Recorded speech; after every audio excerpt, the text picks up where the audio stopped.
कैसे हो?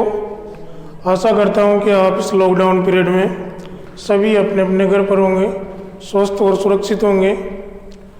तो आइए इस लॉकडाउन पीरियड को आपके लिए यूजफुल बनाने के लिए हम आपके लिए बायोलॉजी की क्लास लेके आया हूँ।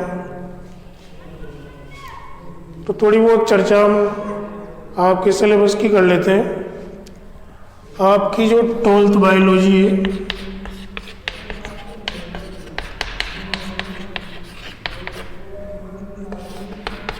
इसमें टोटल 10 यूनिट है, जिसमें से 5 यूनिट बॉटनी की है और 5 यूनिट जूलॉजी की है। दोनों का जो अंकभार है वो इक्वल है। बॉटनी भी 28 नंबर की है और जूलॉजी भी 28 नंबर की है। तो टोटल जो बोर्ड में आपके पेपर होता है वह 56 नंबर का होता है, 56।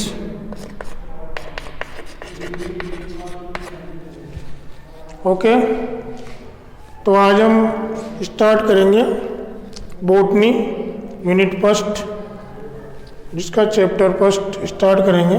तो आइए शुरू करते हैं।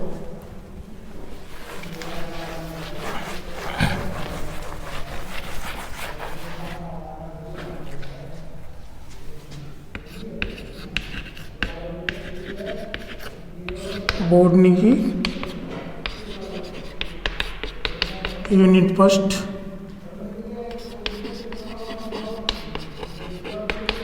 इसका चैप्टर फर्स्ट है आवृतबीजी पादपों में जनन।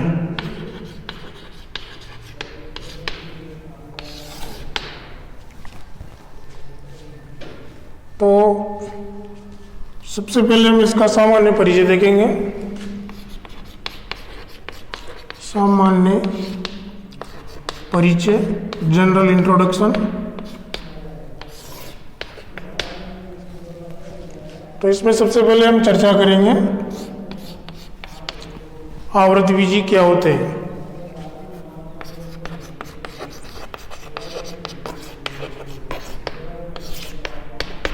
देखो, आपने पिछली कक्षाओं में पढ़ा होगा या 11th क्लास में पढ़ के आए हो आप। आवृतबीजी ऐसे पौधे जिनमें बीज फल भित्ति के अंदर बंद होते हैं, उन्हें क्या कहते हैं? हम आवृतबीजी कहते हैं। ठीक है, तो लिख देता हूँ मैं डेफिनेशन। ऐसे पादप जिनमें बीज फल भित्ति के द्वारा ढके होते हैं, अर्थात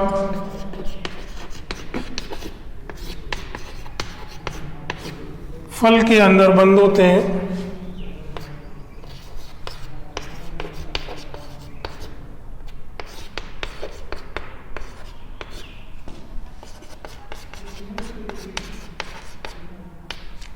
आवृतबीजी कहलाते हैं।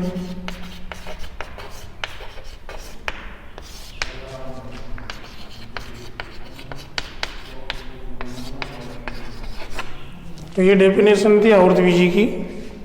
ऐसे पादप जिनके बीज फल भित्ति के द्वारा ढके होते हैं, अर्थात जो बीज है वह फल भित्ति के अंदर या फल के अंदर बंद होते हैं, आवृतबीजी कहलाते हैं।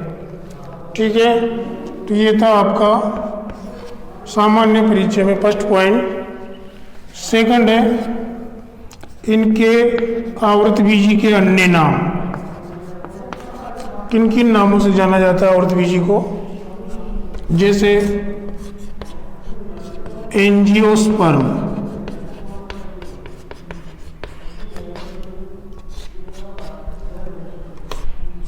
या इनको पुष्पी पादप भी कहते हैं, पुष्पोद्भिद।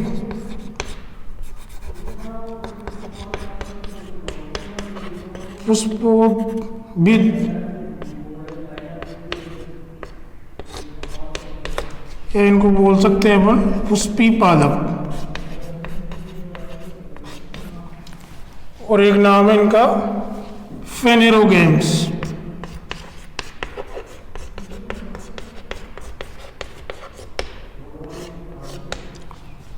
तो ये थे आवर्तबीजी के अन्य नाम। फर्स्ट एंजियोस्पर्म, सेकंड पुष्पोद्भिद या इन्हें पुष्पी पादप भी बोल सकते हैं, और थर्ड फेनेरोगैम्स। यहाँ हम चर्चा करते हैं एंजियोस्पर्म की। एंजियोस्पर्म एक ग्रीक भाषा का शब्द है, ग्रीक भाषा का शब्द है, और ये दो शब्दों के मिलने से बना है। फर्स्ट एंजियो और सेकंड स्पर्मा। क्या क्या है? First angio, second sperma. यहाँ पर एंजियो का अर्थ होता है पात्र, और स्पर्मा मीन्स होता है बीज। यानी कि जो बीज है वो एक पात्र जैसी संरचना के अंदर बंद होते हैं, इसलिए इनका नाम पड़ा क्या? एंजियोस्पर्म। ठीक है। थर्ड पॉइंट है कि जो आवर्तबीजी पौधे होते हैं इनमें अंडा से अधिक विकसित होता है, यानी कि जो ओवरी होती है वो मोर डेवलप होती है। तो तीसरा पॉइंट लिख सकते हैं अपन, अंडा से अधिक विकसित होता है,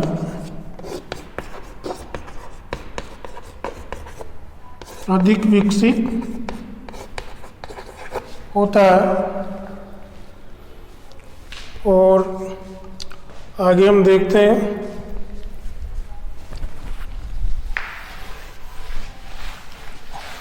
इनकी उत्पत्ति के बारे में देखते हैं अपन।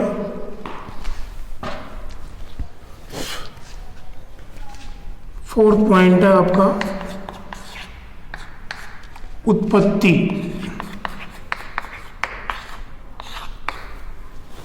देखो जो आवर्तबीजी पादप है इनकी उत्पत्ति मीसोजोइक महाकल्प के क्रिटेशियस काल में हुई थी, लगभग आज से 6 करोड़ वर्ष पहले।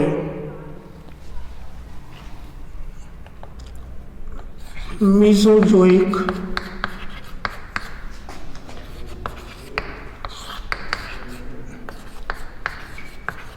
महाकल्प के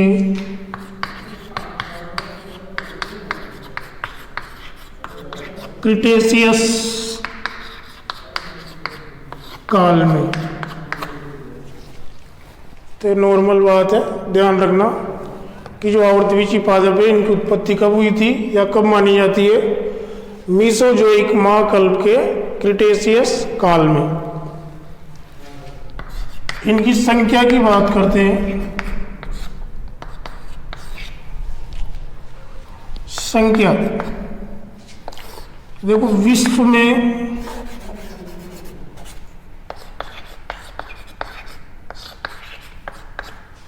आवर्तबीजी पादपों की जो संख्या है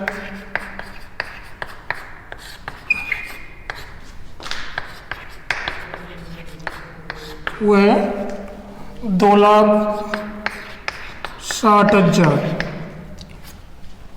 इस 2,60,000 में से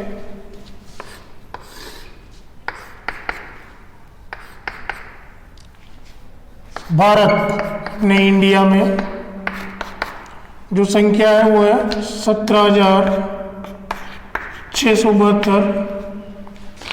बात करते हैं अपने राजस्थान की तो राजस्थान में आवृतबीजी पादपों की संख्या है 2200। ठीक है, तो ये कुछ जनरल इंट्रोडक्शन था इसके बाद आवृतबीजी के बारे में। जैसे कि सबसे पहले अपन ने डेफिनेशन देखी, ऐसे पादप जिनमें बीज फल भित्ति के अंदर बंद या फल भित्ति द्वारा ढके रहते हैं, अर्थात बीज फल के अंदर बंद रहते हैं, आवृतबीजी कहलाते हैं। सेकंड पॉइंट, अन्य नाम। आवृतबीजों को अन्य किस किस नाम से जाना जाता है या किन किन नामों से जाना? एंजियोस्पर्म। फर्स्ट क्या है? Angiosperm. Angiosperm is a Greek word, ये एक ग्रीक भाषा का शब्द है जो दो शब्दों के मिलने से बना है। First angio, second sperma. Angio means पात्र, स्पर्मा मीन्स बीज। थर्ड अपन ने देखा कि अंडाशय जो होता है इनमें वो अधिक विकसित होता है। सेकंड, उत्पत्ति के बारे में देखा कि जो आवृतबीजी पादप है इनकी उत्पत्ति मीसोजोइक महाकल्प के क्रिटेशियस काल में हुई थी। और जो विश्व में संख्या की बात करते हैं, विश्व में आवृतबीजों की जो संख्या है वो कुल संख्या है 2,60,000 के लगभग। इसमें से भारत में कितनी है? 17,672। और राजस्थान में कितनी है? 2200। ओके, आगे बढ़ते हैं।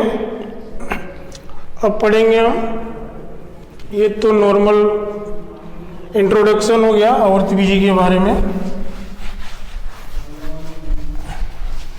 अब देखते हैं अपन के जनन के बारे में। आवृतबीजियों में जनन कैसे होता है? अपना मेन पॉइंट जनन है। जनन, रिप्रोडक्शन।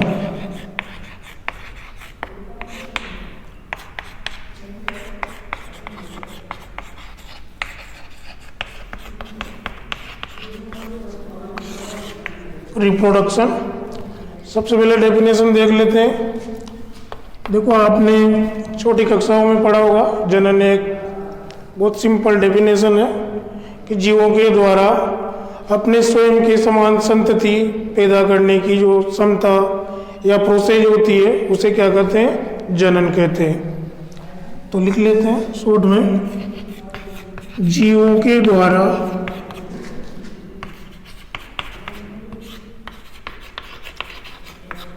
अपने समान या अपने स्वयं के समान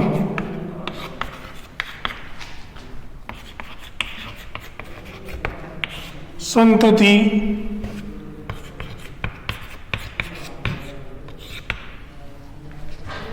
उत्पन्न करने की क्षमता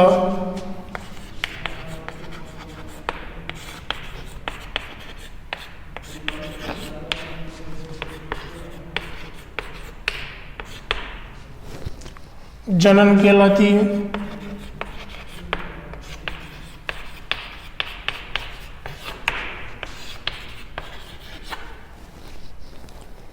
ये थी डेफिनेशन कि जीवों के द्वारा अपने स्वयं के समान संतान उत्पन्न करने की क्षमता क्या कहलाती है? जनन कहलाती है। ओके, नेक्स्ट हम देखते हैं आवृतबीजी पादपों में पीढ़ी एकांतरण।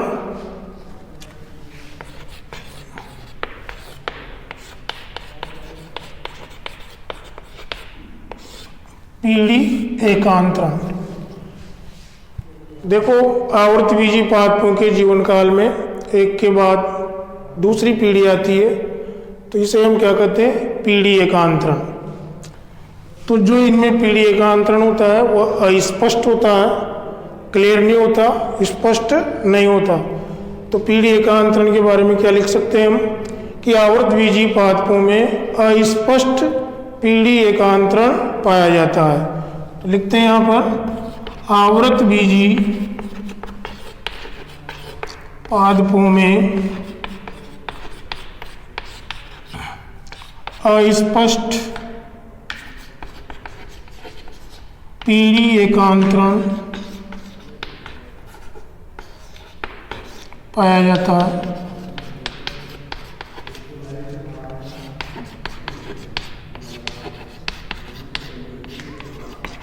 अब वो देखो कैसे पाया जाता है, इसको समझते हैं। तो ये क्लियर है कि आवर्तबीजी पादपों में अस्पष्ट पीढ़ी एकांतरण पाया जाता है। तो देखो इसको समझते हैं अपन एक डायग्राम के द्वारा। छोटा सा डायग्राम बनाता हूं मैं आपके सामने।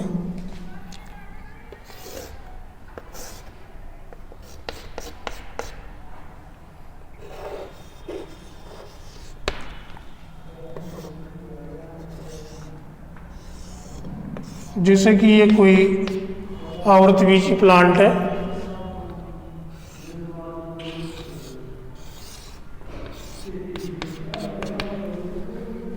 क्या है? आवर्तबीजी पादप।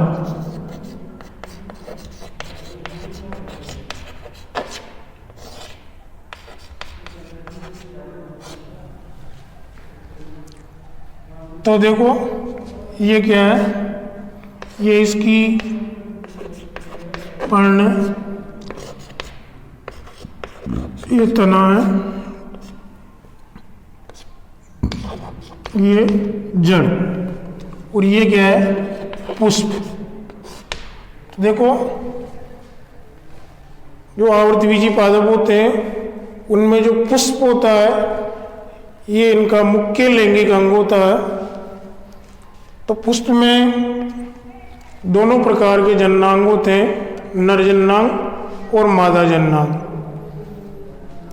तो ये कैसा है? द्विगुणित, 2n। द्विगुणित को कैसे लिखते हैं अपन?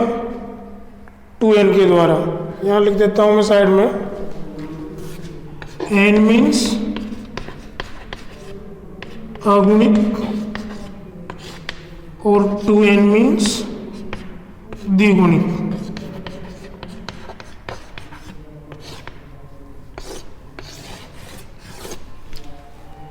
यानी कि अगुणित और द्विगुणित।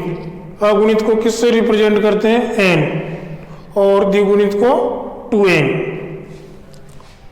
तो देखो जो पुष्प होता है ये भी क्या होता है? इनमें द्विगुणित होता है। अब इस पुष्प में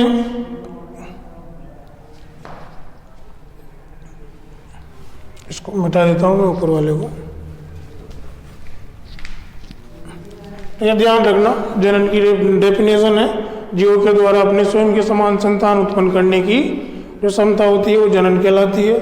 और दूसरा पीढ़ी एकांतरण, आवर्तबीजी पादपों में अस्पष्ट पीढ़ी एकांतरण पाया जाता है।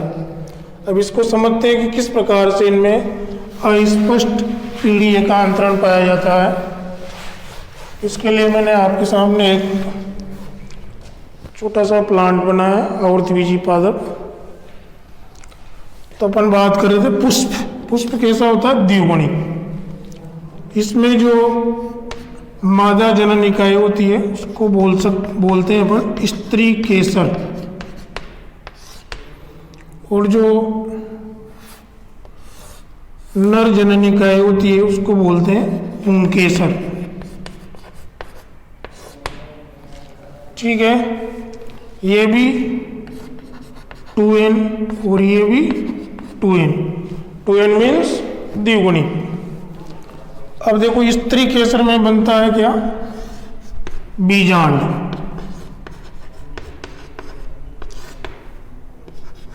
ये बीजांड भी कैसे हैं? 2n। और पुंकेसर से बनते हैं परागकण।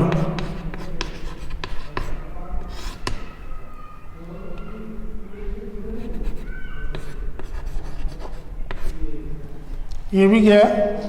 2n। अब देखो यहां से अब इनमें होगा अर्धसूत्री विभाजन।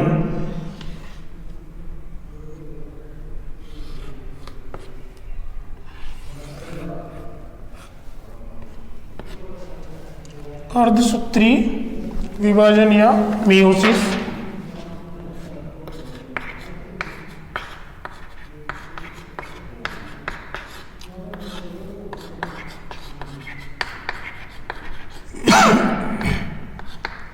अर्धसूत्री विभाजन। तो अर्धसूत्री विभाजन के फलस्वरूप तो यहाँ तो बनेगा परागकण से तो बनेंगे नर युग्मक।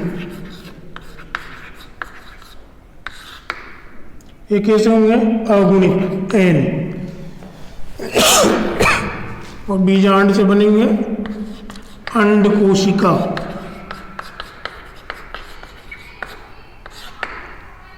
ये भी कैसी है? अगुणित। अब क्या होगा आगे? निषेचन।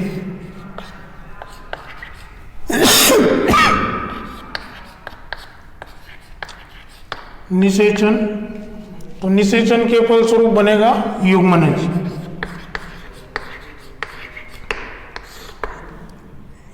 To N. फिर बीज, और बीज में क्या होगा? भ्रूण का निर्माण।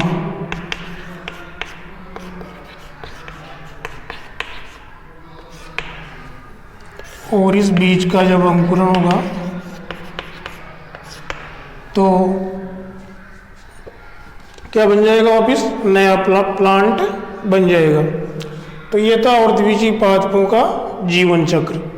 तो देखो इसमें शुरुआत कहाँ से हो रही है? 2n से। केवल जो अगुणित अवस्था आती है वो कुछ ही समय के लिए आती है। कहाँ पे देखने को मिल रही है?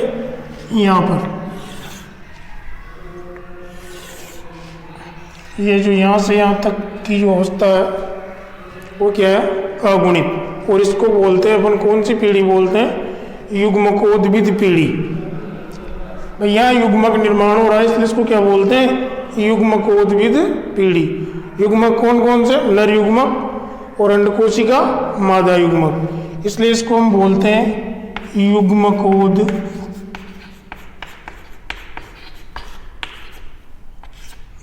पीढ़ी।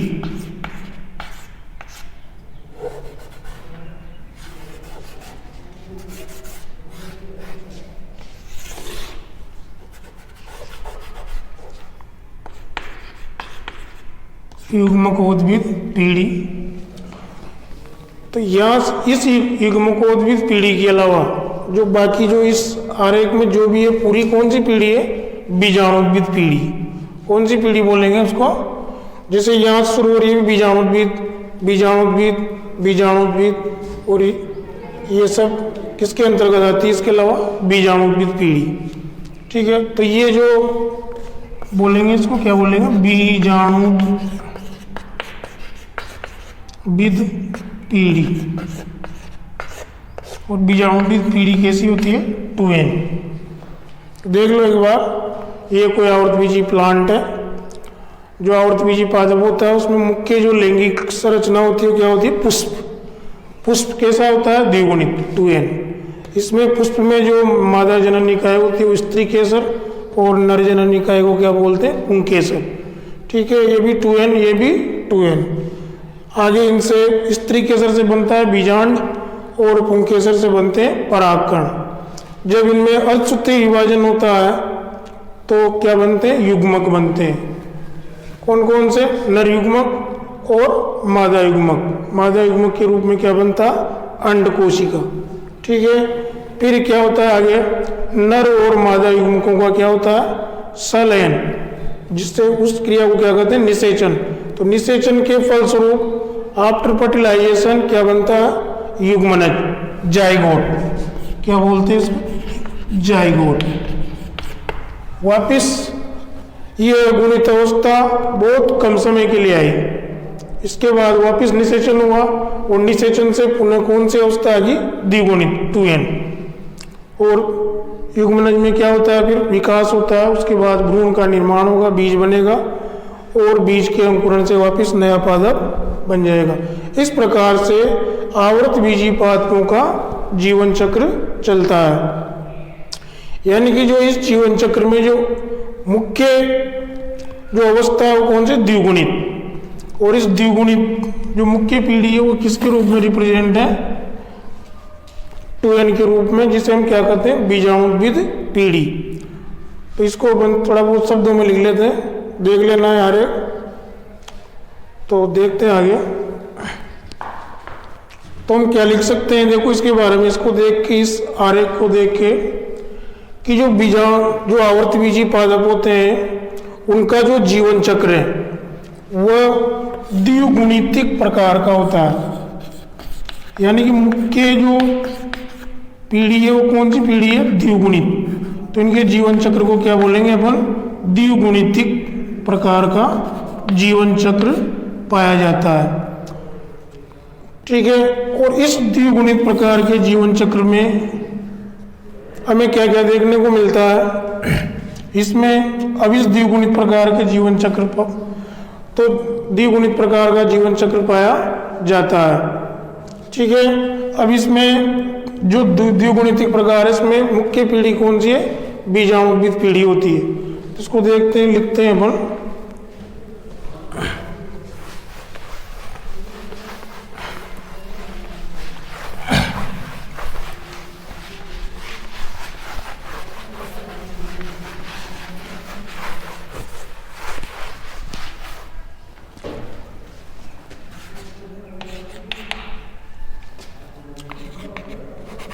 जो आरेख बनाया तो उसी के बारे में बता रहा हूं मैं। पहला पॉइंट लिखते हैं अपन, आवर्त बीजी पादपों में द्विगुणितिक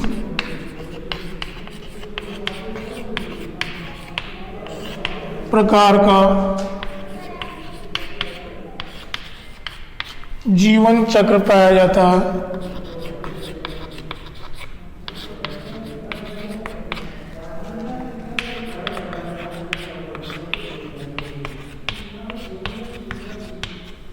जिसमें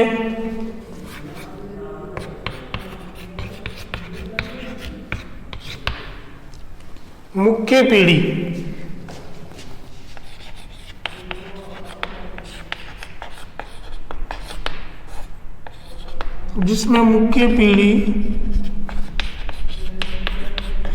द्विगुणित होती है, और इस द्विगुणित पीढ़ी को क्या बोलते हैं अपन, बीजाणुविद या स्पोरोफाइट। क्योंकि ये किससे उद्भव हुई, किससे विकसित हुई है, बीजाणु से द्विगुणित होती है, जिसे बीजाणुविद या स्पोरोफाइट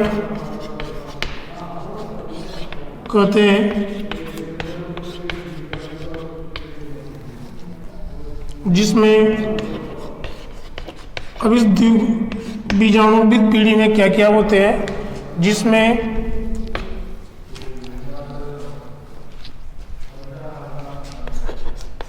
जड़,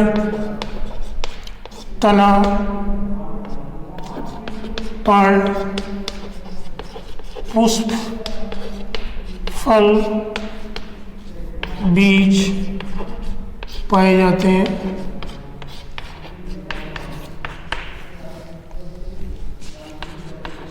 जिसमें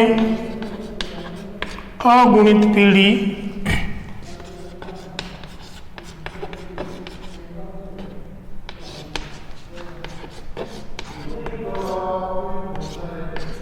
अल्पजीवी होती है।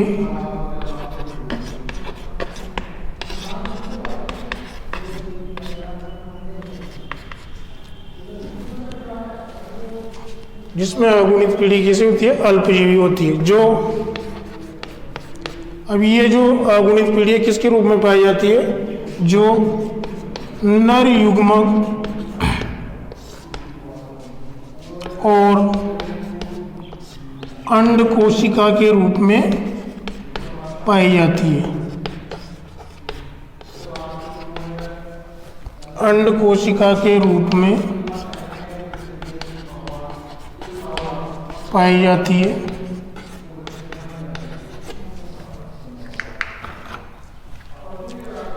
अर्थात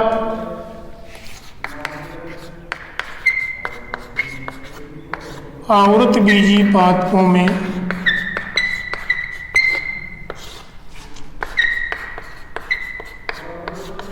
दो पीढ़ियां पाई जाती है।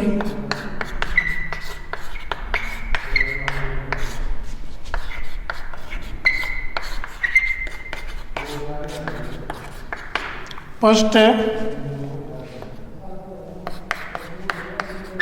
द्विगुणित पीढ़ी,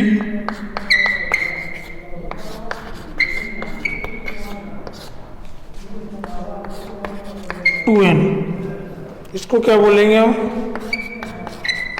बीजाणुद्भिद पीढ़ी, बीजाणुद्भिद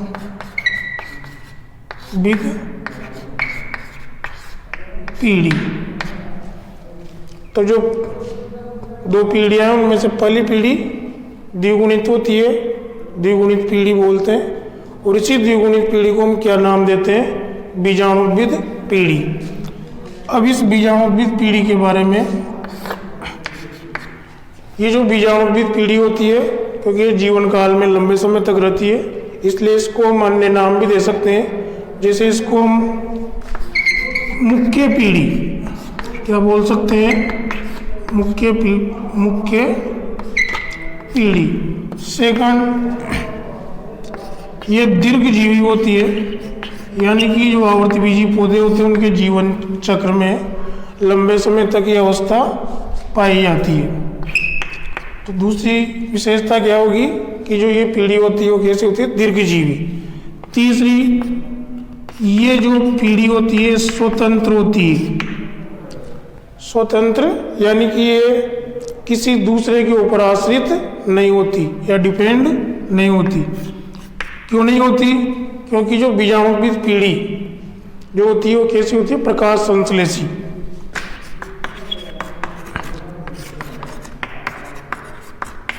तो ये चार विशेषताएं इसकी बीजाणुद्भिद पीढ़ी की। मुख्य पीढ़ी भी बोलते हैं इसको। दूसरी, ये दीर्घजीवी होती है, स्वतंत्र होती है और प्रकाश संश्लेषी होती है। दूसरी जो पीढ़ी है वो होती है अगुणित पीढ़ी, अगुणित पीढ़ी यानी कि एन, और इसको बोलते हैं अपन युग्मकोद्भिद पीढ़ी, क्योंकि इस पीढ़ी के अंतर्गत युग्मकों का निर्माण होता है, नर और मादा युग्मक बनते हैं, इसलिए इसको क्या बोलते हैं हम, युग्मकोद्भिद पीढ़ी। तो जैसे बीजाणुद्भिद पीढ़ी की कुछ विशेषताएं हैं वैसे इसकी भी है। फर्स्ट, ये थी दीर्घजीवी, तो ये होगी अल्पजीवी, यानी कि ये जो पीढ़ी है कुछ समय के लिए आती है। और ये जो होती है प्रकाश संश्लेषणी होती है, यानी कि ये बीजाणुद्भिद के ऊपर आश्रित होती है। यहाँ लिख सकते हैं अपन बीजाणुद्भिद पर आश्रित।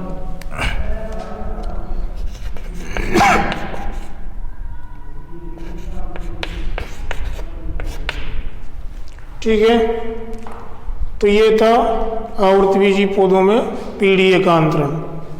तो जो आरेख में बताया था उसको रिप्रेजेंट किया है मैंने यहाँ पर कि जो आवर्तबीजी पादप होते हैं उनमें किस प्रकार का जीवन चक्र पाया जाता है, द्विगुणितिक प्रकार का जीवन चक्र पाया जाता है। ठीक है, इनमें जो मुख्य पीढ़ी होती है वो क्या होती है, बीजाणुद्भिद पीढ़ी होती है। और इस बीजाणुद्भिद पीढ़ी में क्या क्या पाए जाते हैं, पौधे के जड़, तना, पर्ण, पुष्प, फल, बीज आदि पाए जाते हैं। ठीक है, और इसी में जो जिसमें अगुणित पीढ़ी भी पाई जाती है, लेकिन ये बहुत कम समय के लिए आती है। यानी कि जो अगुणित पीढ़ी होती है वो कैसी होती है, अल्पजीवी होती है।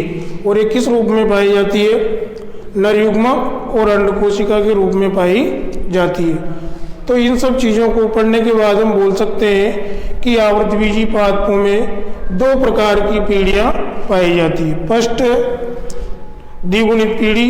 इस द्विगुणित पीढ़ी को हम क्या बोलते हैं, बीजाणुद्भिद पीढ़ी। और इस बीजाणुद्भिद पीढ़ी की कुछ विशेषताएं, इसको मुख्य पीढ़ी बोलते हैं अपन। दीर्घजीवी होती है और ये स्वतंत्र होती है, यानी कि पोषण के लिए दूसरे के ऊपर डिपेंड नहीं होती। क्यों, क्योंकि ये कैसी होती है, प्रकाश संश्लेषी होती है। सेकंड पीढ़ी अगुणित पीढ़ी। इसको हम युग्मकोद्भिद पीढ़ी भी बोलते हैं, ठीक है। और ये अल्पजीवी होती है, कुछ ही समय के लिए आती है और बीजाणुविद के ऊपर आश्रित होती है। यहाँ एक चीज और लिख सकते हैं, नर युग्मक और अंड कोशिका के रूप में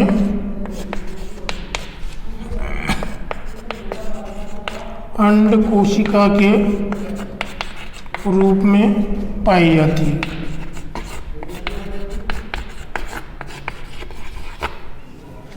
ठीक है, तो मेरे ख्याल से समझ में आ गया होगा। एक बार और रिपीट कर देता हूँ मैं। पीढ़ी एकांतरण के बारे में बात कर रहे थे अपन कि जो आवर्तबीजी पादप होते हैं उनमें अस्पष्ट पीढ़ी एकांतरण पाया जाता है। उसको कैसे समझाया अपन ने कि जो आवर्तबीजी पादप होते हैं उनमें द्विगुणितिक प्रकार का जीवन चक्र पाया जाता है। क्यों? क्योंकि जिसमें जो मुख्य पीढ़ी होती है वह द्विगुणित होती है, और इस द्विगुणित पीढ़ी को क्या कहते हैं हम? बीजाणुविद या स्पोरोफाइट कहते हैं। इसमें इस बीजाणुविद पीढ़ी में क्या क्या देखने को मिलती है? हमें जड़, तना, पर्ण, पुष्प, फल, बीज पाए जाते हैं। और इसी बीजाणुविद पीढ़ी में जो अगुणित पीढ़ी होती है वह अल्पजीवी होती है, यानी कि कुछ समय के लिए ही आती है। और ये जो अगुणित पीढ़ी होती है किस रूप में पाई जाती है? नर युग्मक और अंड कोशिका के रूप में पाई जाती है। ठीक है, अर्थात आवर्तबीजी पादपों में दो प्रकार की पीढ़ियां पाई जाती है। पहली द्विगुणित पीढ़ी, जिसे हम क्या बोलेंगे? बीजाणुविद पीढ़ी। बीजाणुविद पीढ़ी की कुछ विशेषताएं, ये मुख्य पीढ़ी होती है, स्वतंत्र होती है, ठीक है, और दीर्घजीवी होती है, प्रकाश संश्लेषी होती है। और दूसरी पीढ़ी है अगुणित पीढ़ी, जिसको हम युग्मकोद्भिद पीढ़ी बोलते हैं। ये अल्पजीवी होती है, बीजाणुविद पर आश्रित होती है, और ये किसके रूप में पाई जाती है? नर युग्मक और अंड कोशिका के रूप में पाई जाती है। ठीक है, अब देखते हैं अपन अलैंगिक जनन। जनन है, उसमें अगला टॉपिक है आपके अलैंगिक जनन।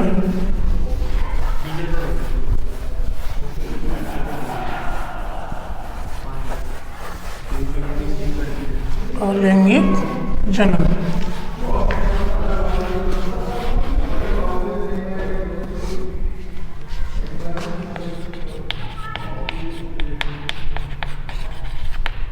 अलैंगिक जनन,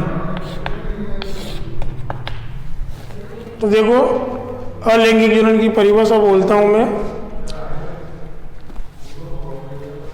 जब नए जीव का निर्माण या जनन का वो प्रकार जिसमें बिना युग्मक सलयन वो बिना अर्धसूत्री विभाजन के नए जीव या संतानें उत्पन्न होती है, उसे अलैंगिक जनन कहते हैं।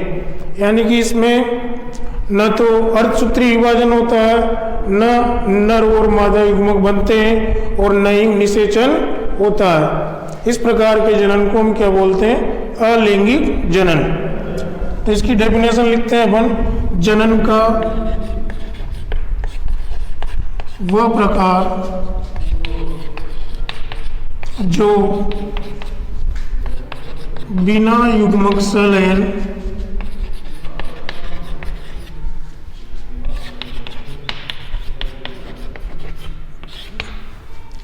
तथा बिना अर्धसूत्री विभाजन के होता है, तथा बिना अर्धसूत्री विभाजन के होता है, और नए जीव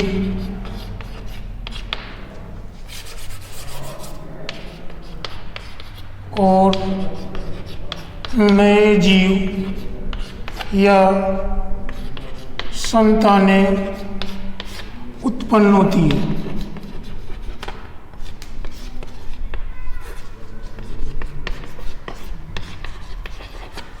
अलैंगिक जनन कहलाता।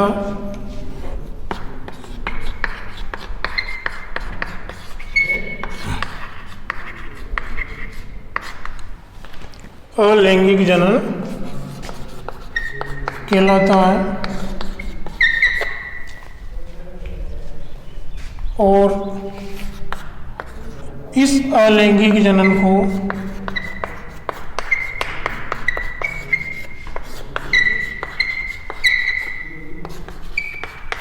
असंग जनन या एपोमिक्सिस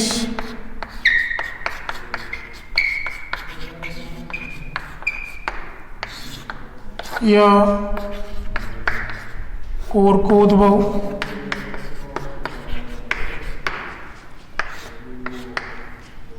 या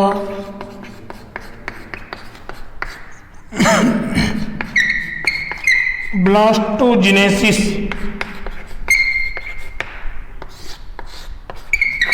भी कहते हैं। तो यह अलैंगिक जनन के अन्य नाम थे। यानी कि जो अलैंगिक जनन होता है उसमें एक ही जनक भाग लेता है और एक ही जनक के द्वारा बिना अर्धसूत्री विभाजन और बिना युग्मक संलयन अर्थात निषेचन क्रिया के द्वारा नए जीव या संतानें उत्पन्न होती है। तो ऐसे जनन को हम क्या कहते हैं? अलैंगिक जनन कहते हैं।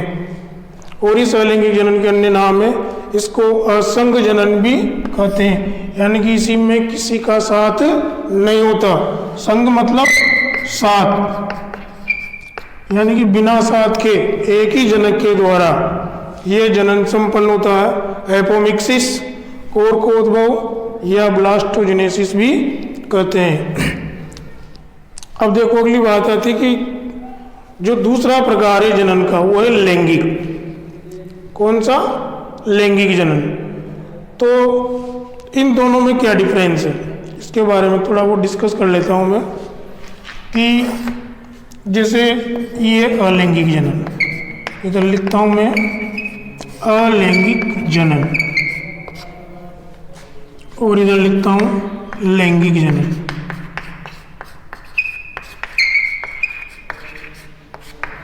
तो देखो अभी अपन ने डेफिनेशन देखी है लैंगिक जनन की कि इसमें न तो युग्मक संलयन होता है और न ही अर्धसूत्री विभाजन होता है।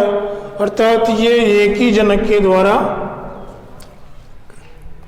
संपन्न होता है, इसके द्वारा और नए जीव या संतानें उत्पन्न होती है, अलैंगिक जनन कहलाता है। तो इसमें अपन लिख सकते हैं एक ही जनक। दोनों में डिफरेंस कर रहा हूं मैं। एक ही जनक के द्वारा संपन्न। और जो लैंगिक जनन होता है इसमें हमें नर और मादा जनकों की आवश्यकता होती है। तो हम क्या लिख सकते हैं यहाँ पर? नर व मादा जनकों द्वारा संपन्न। दूसरी चीज है, अपने डेफिनेशन में देखा कि न तो यहाँ युग्मक संलयन होता है, न अर्धसूत्री विभाजन होता है। तो दूसरा अंतर यहीं से बन जाएगा, बिना युग्मक संलयन व बिना अर्धसूत्री विभाजन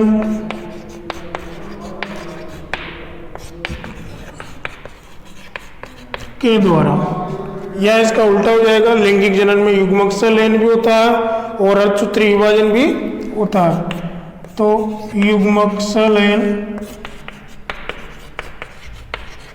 प्लस अर्धसूत्री, दोनों को एक साथ लिख रहा हूं मैं, अर्धसूत्री विभाजन द्वारा। तीसरा है जो अलैंगिक जनन होता है उसमें जो नई संतानें उत्पन्न होती है, नई संतानें वो बिल्कुल कॉपी होती है। यानी कि जो नई संतानें होती है वो बिल्कुल जनक के समान होती है। कैसे होती है? जनक के समान। और यहाँ पर जो नई संतानें हैं वो जनकों से भिन्न होती है। जैसे कि अपन मनुष्य, अपन में भी लैंगिक जनन होता है। तो जो माँ बाप की जो संतानें होती है वो अपने जनकों से भिन्न होती है, उनमें कुछ वेरिएशन होता है, देखने को मिलता है।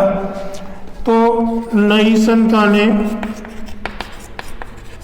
जनकों से, जनक मतलब माता पिता, जनकों से भिन्न, नई संतानें कैसी होती है? जनकों से भिन्न होती है। सेकंड है, अगला है 4th नंबर का, कि यहाँ पर जीन विनिमय नहीं होता है और लैंगिक जनन में क्या होता है? जीन विनिमय होता है।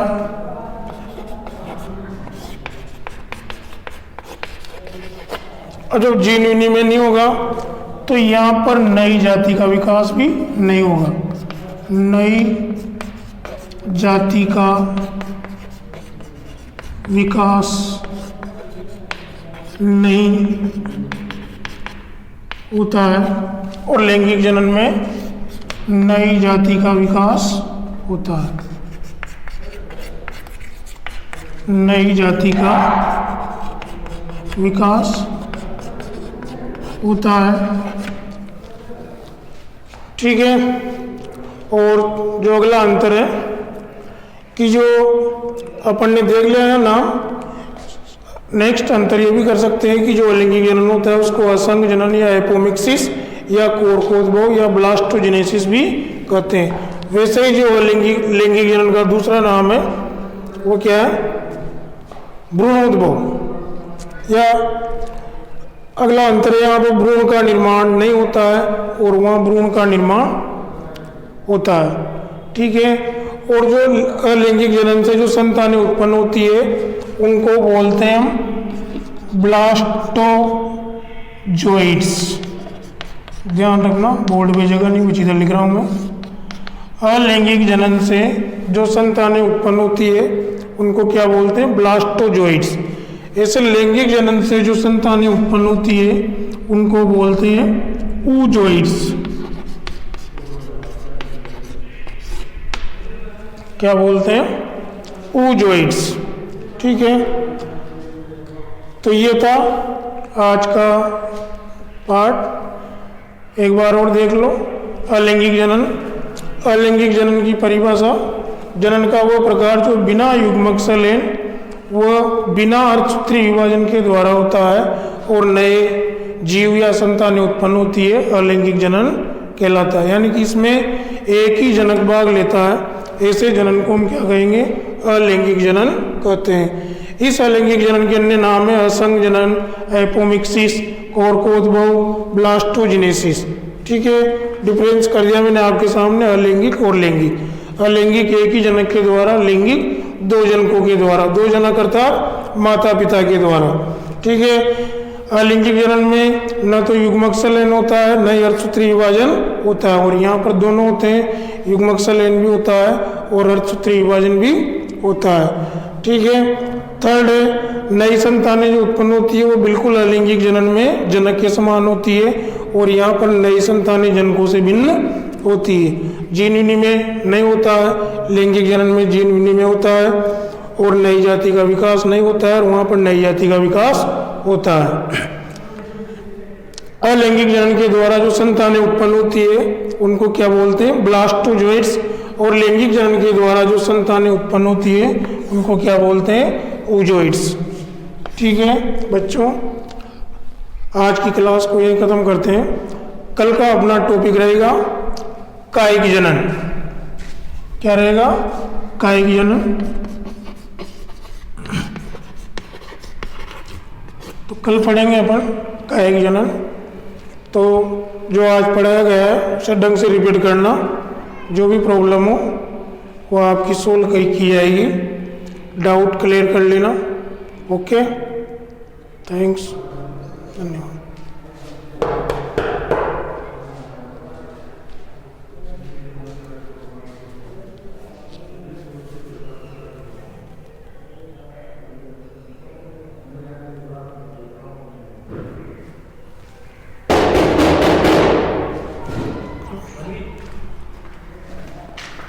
होगी। 50